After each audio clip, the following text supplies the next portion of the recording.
1978 সালে Luis brown, আপনারা সকলেই জানেন, যে জন্মগ্রহণ করেছিল আর পৃথিবীর সবচেয়ে প্রথম টেস্ট টিউব বেবি হিসেবে খ্যাত আছে।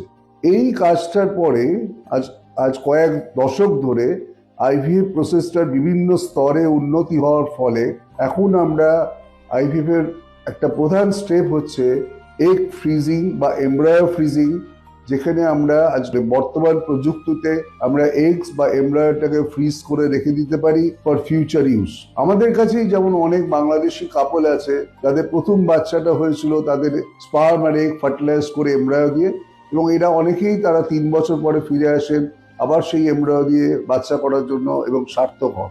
এখানে একটা কথা আছে যে এগ আর এমব্রায়ো ফ্রিজিং।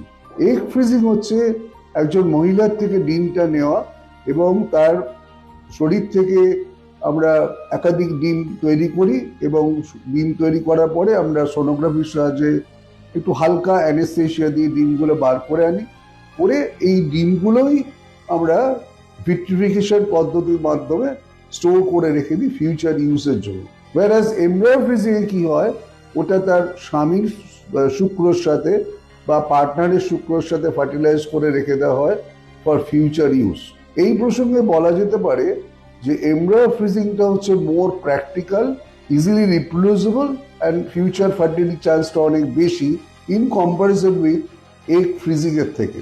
মূলত এগ ফ্রিজিং করা হয় এদের যাদের ক্ষেত্রে তারা মেনলি চায় নিজেদের বিভিন্ন কারণে তাদের সংসার পাততে দেরি হওয়াতে, হয়তো কেউ পার্টনার পাননি, হয়তো কেউ ব্যস্ত আছে বিভিন্ন কর্মযজ্ঞে বা তাদের শিক্ষাগত মান উন্নতি করার জন্য, এইসব ক্ষেত্রে করা হয়নি। এটাকে বলা হয় সোশ্যাল ফ্রিজিং। আর একটা হচ্ছে মেডিকেল ফ্রিজিং, সেটা হচ্ছে কোনো মহিলা যদি কোনো ক্যান্সারের আক্রান্ত হন, এবং আজকাল আপনারা সবাই জানেন ক্যান্সারের ট্রিটমেন্টে অনেক উন্নতি হয়েছে এবং তারা তাদের ভবিষ্যতে জীবিত থাকার স্থান মানে সাকসেস রেটটা অনেক বেড়ে গেছে, সেই সব মহিলারা চান যে তাদের বাড়ি থেকে যদি ডিমগুলো নিষ্কাশন করে দিয়ে রেখে দেওয়া হয় ফ্রিজ করে, তারা তাদের একটা ফিউচারে ভবিষ্যতে ফ্যামিলি করার একটা আশা জাগতে পারে।